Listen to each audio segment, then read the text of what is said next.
En direct et en public en studio ici, nous allons parler maintenant de cette amende record de 50 millions d'euros. 50 millions d'euros, c'est ce que le groupe d'assurance Allianz va devoir payer pour ne pas avoir recherché les bénéficiaires d'assurance vie. Alors vous ne le savez peut-être pas, mais depuis 2007, les assurances ont l'obligation, quand quelqu'un décède, de rechercher celui à qui l'argent doit revenir. L'enjeu est de taille, vous êtes plus de 14 millions à avoir souscrit une assurance vie, avec bien sûr la volonté que cet argent revienne à vos proches après le décès, sûrement pas pour que votre assureur le fasse fructifier pour son propre compte.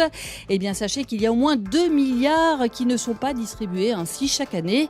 Et pour échanger avec vous, ici, dans ce studio d'Europe 1 et au 32-21, je suis ravie d'accueillir Philippe Crevel, le président, le secrétaire général du Cercle de l'Épargne. Bonjour Philippe Crevel. Bonjour. Alors, c'est vrai comme ça que les compagnies d'assurance traînent des pieds pour ne pas redistribuer cet argent ? Alors, c'est assez vrai, il y a 2,7 milliards qui ne seraient pas redonnés, mais il ne faut pas mettre tous les griefs sur les compagnies d'assurance. Parce que globalement, ce n'est pas forcément simple de savoir, premièrement, si les personnes sont décédées ou pas. Maintenant, elles ont obligation de le rechercher annuellement, depuis une loi donc, de 2007, qui a été renforcée par une nouvelle loi de juin 2014. Et puis, par ailleurs, les contrats d'assurance, on peut mettre comme bénéficiaire dans un contrat d'assurance vie qui on veut.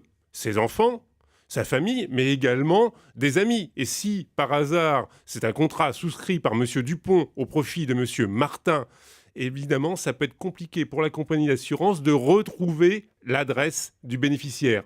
Alors, entre la mauvaise foi d'un côté, les difficultés de l'autre, on peut arriver à des situations un peu compliquées. Et là, la CP a tapé sur la table par 3 fois. La CP, on traduit ? Pardon, l'autorité de contrôle prudentiel, c'est ce qui contrôle les compagnies d'assurance.